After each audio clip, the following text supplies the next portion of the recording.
But to be honest, StarCraft 2, it sort of lost the attraction, so we didn't get a lot of new viewers like a lot of other games did. So I'm curious, actually, if there's folks who have never seen this map before. Like, is that a chance? Or is the StarCraft 2 fanbase so hardcore, Brood War, Wings of Liberty, that everyone knows this map? Everyone remembers this map, you know? It's kind of crazy to think about because it's been so long. Mm-hmm. But anyways... Just a food for thought. We are in game number 10. Wow, that's weird to say. The score is currently 3-6 in the favor of Snute. Speaking of which, in the bottom left corner of the map, it's going to be Liquid Snute. The top right has the blue Terran. It's Liquid Bunny. And we just got a fairly sizable donation for these guys. Sorry, I had to cough my lung out first. Istaroon with a $69.31 donation. That's brilliant, by the way. On-stream math, the $69.31 split of this donation. Love it. Love it. Unless he's telling us to do the math for what... I don't know what 69 I think he was, and I was like, I'm not. Alright, I'm gonna give this the old college try, alright? 69.31 times point, it'd be like what, 0.69? My friend today was wearing a function shirt that was like 10 to 13 and then like 2x or something, and basically I didn't even try and work that one out, but my other friend did, and he was like, you're wearing a 69 shirt, aren't you? Man, I can't do this, man. It's like 45 or something like that. I can't with that. There's like that decimal that screws all this up because of the sense. Yo, did Snute go like a 10 pool? I don't know. I got distracted by this 69. I know, right?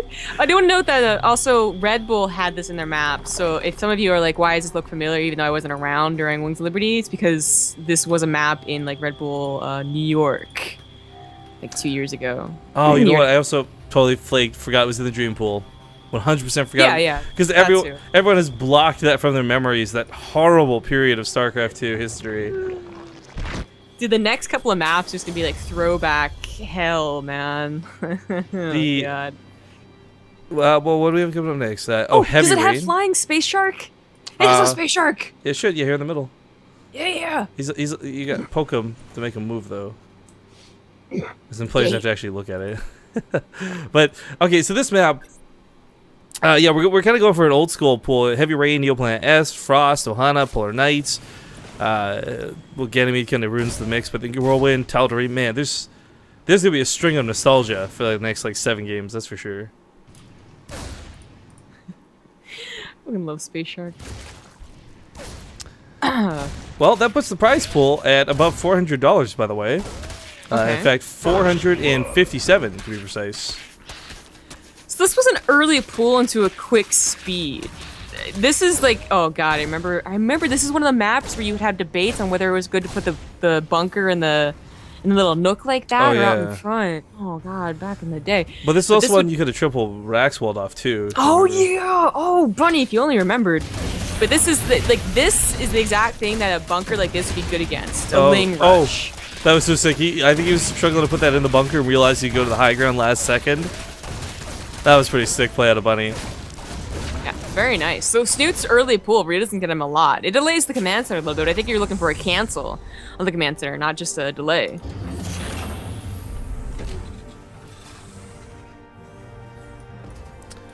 Well, he doesn't quite get the cancel. He is up in workers, so nothing too insane. Bunny go for a fast 3rd CC. Speaking of Ohana, right? Like, or not Ohana, pardon me, Cloud Kingdom and the old school maps like Ohana and others. Those are the days too where Terran players, you couldn't go a 3rd CC like this. It was suicide. Like, you just would not be able to do this. I remember before Heart of the Swarm, or even like some games in Heart of the Swarm, Protoss were just like really good on this map. Like, they'd constantly like bust me, and I hated it. But then I got boost facts and I ran them around because back in the day, back in the original Heart of the Swarm, like no one knew how to deal with boost facts. It was amazing. Yeah. We have roaches on the way, so you know, similar idea to busting, just with roaches, not immortals. Well, I mean, let's not forget like the one game he actually did go for like the big roach bust. It did actually fail pretty miserably on him. So I mean, I don't know that this is so worrisome right now. Like, the thing with bunnies, I kind of feel like if bunny's playing a little bit silly and he wants to do things like ghost drops, things like that, like, okay, it's really on him to lose that game. But if he's playing standard and he has like the regular tools, like, I guess you could say, to deal with it, banshees or what have you, like, it's not a problem. In fact, it's a small amount of roaches for pressure. There is a banshee popping out in just a moment. I think bunny's gonna be perfectly fine. He might lose a couple SCVs, but that should be about it. Snute doesn't really. I mean, it's a. It's another pressure build apparently, as he does get a third hatchery. But, you know, this isn't scary. If Bunny realizes this is like a second, basically, I don't think he'll be too worried. And with the Banshee on the way, I already think that he isn't worried. He's getting a Bailey nest, though, so I guess he just had so many minerals. Like, why not throw them a third? I don't know. They're still in macro training mode. You can't afford to flip minerals. He would have died. He was almost at 900. True enough. So, just kind of addressing something here, guys, in the Reddit thread. You know, why are we collecting a prize pool for this? Shouldn't it be provided and the money should be going towards base trade TV?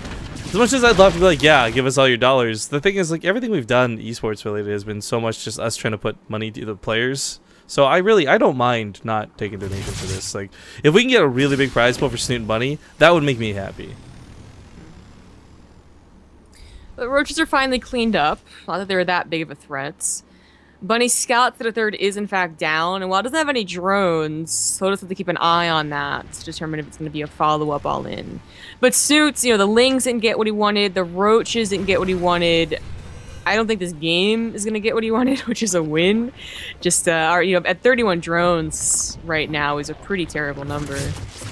Yeah. I mean, it's... If Bunny had a big dedicated all-in coming, Snoot's actually good to defend and maybe counterattack, but that's, I don't know, not really the case. In fact, he's going to sneak some Lings by. Still no wall off for Bunny, really. Oh, that's a little annoying. Not a whole lot of Marines in the bunker either, so the whole position is good.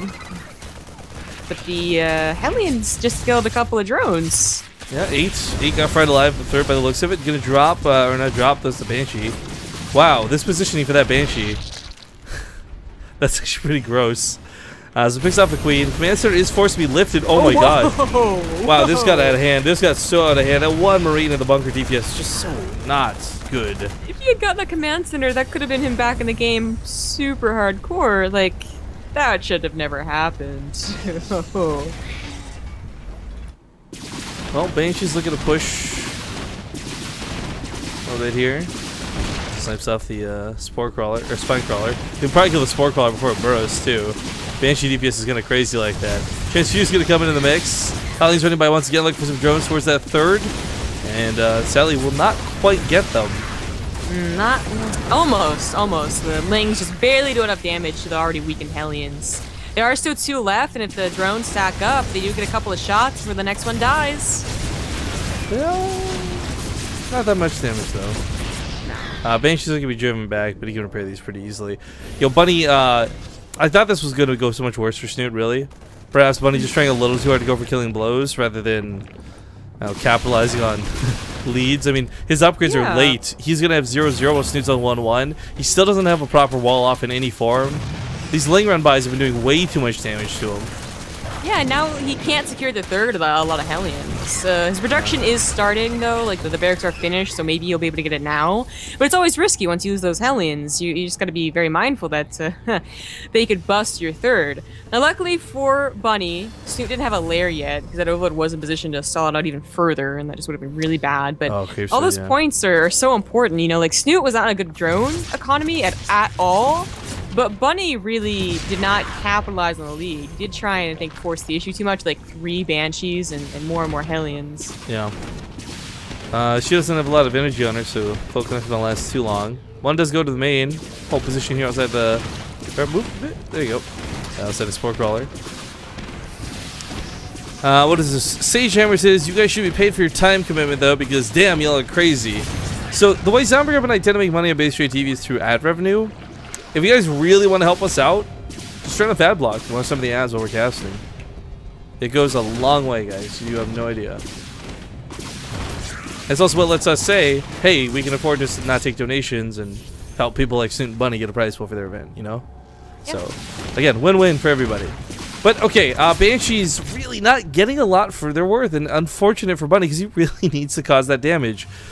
He's still not even that secured back at home. His tech is so far behind. I mean, combat shields, like, okay, a 13, 15-minute stim timing, that's pretty bad. But combat shields further, like, that's going to be horrible. Yeah. It won't pair up that nicely with the push. Cloud Kingdom, not that long of a map. He pushes with medevacs, which is usually when you're ready to push, and usually like everything is lined up. Around 12 minutes is usually the push timing. Of course, with everything that's happened in the game, it's delayed. But now it's gonna be he's gonna have to wait a little while for the combat shields to finish, and if Snute pulls the trigger, you know, like sees an opportunity to have a kill move, then he won't have combat shields, and that won't be that great for him. But it's a big army. It's got Widow Mines. He remembers that you can abuse the ledge here. Of course, if it was in Liberty, these would be tanks right now abusing it, not Widow Mines. Yeah. Actually, that's quite funny because tanks would be fantastic in this spot. Oh. Widow Mines gonna target live tumors? I thought it could have Ling. Oh, maybe it's a Ling. That was a good hit. That was a really good hit, actually. Still a lot of banelings behind this, though. Bunny might be better off just picking up. Yup. Out of there. All those upgrades weren't done. There's no way. There's so many banelings too. How did this guy on the ground survive? I feel like he walked through the Valley of Death through banelings and circlings. I guess they just both move commanded to disengage. I guess so. Oh man, Snute's gonna be an entire 2 upgrades ahead of Bunny. Oh dear. That's so weird to see, by the way. Like this is reminding me more of like old school Cloud Kingdom days. Zerg players like almost always had the upgrade way back when. But yeah, Bunny is gonna find it tough to fight. Widow Mines, I mean, they're not affected by upgrades, so perhaps might be a bit of a saving grace. Yeah, it's true. But God, he just doesn't have many, if any. Yeah. His Marine count is so intimidating that, like, off of creep, I don't think Snute can do it. You know, like his army supply is insane. Just the upgrades are poorer than we're used to. So Snute still has to be very careful. Simming away. Marauder gonna soak some of the hits with that bite. Widow Mine shots, alright, but still the banelings are the problem. Lots more behind this too. Round 2 coming up in just a moment. Bunny finally got combat shields though. This was pretty big because that upgrade, you know, the 10 extra health is the difference of taking 2 to 3 banelings to kill his Marines instead of just rolling through and easy peasying it. But damn, Snute's got so many banelings. 20 already and another 19 in production. Everything Bunny has, like, he's got a huge army supply. It looks fantastic on his end. But everything here is so susceptible to banelings in a big way. He obviously doesn't want to push on a creep. Off of creep, he takes the fight every single time, even without those upgrades. But on creep, things get a little murkier, and he isn't willing to risk that. He did invest into a 4th command center, which you can either take at this base here, or off to the left, where Snute is counterattacking with a very low Ling force. Yeah, Bunker's probably not going to hold on for too long. This kind of prompts Bunny to either go full on for the attack or bring some units back home. He's going to try and split his forces. I don't know if that's going to be the best answer here. Banling's going to roll in. He focuses, fires them down, though. Not a single one touches those Marines. Meanwhile, continues the assault towards the south, cleans up some of the creep tumors, picks up a medevac, going to go drop on the main wall. This goes on, and the command center does not go down. Lifts it, moves it, saves it. Yeah. Some Terrans were entirely walling off that side of the map, too, because sometimes the focus would be entirely on the right side. Bunny, just not that type of Terran, I guess. Like, Flash would, like, wall up everything on, like, Avalon Waste, I remember, man. I wonder if that's in the map pool. I'll check later. There's too many maps to look at. Those upgrades that were really missing out for Bunny back when he had, like, the 30 supply advantage, they're finally kicking in, but now he only has, like, not even a 10 supply advantage, you know? Like, Snute's really caught up, and now he has all the necessary tools to take care of a bio army. I'm talking about those mutas. They can maybe snipe off a couple medevacs or maybe 1 or 2 Widow Mines. Yeah. You brought up the point of tanks, and I think someone in chat had asked about that. And yo, it's just tanks are too vulnerable right now. If you haven't seen any Legacy of the Void content, though, being able to pick up siege mode tanks is huge. It's increased the retainability. It's brought back their viability, but sadly, here in this farm, not the case. But oh my God, the full surround of the Banelings doesn't even tickles Bunny. Loses some Marines on the side. Big whoop. Still got so many more to go through. Thor's still standing strong. Medevacs untouched, and those mutas are just not enough to fight.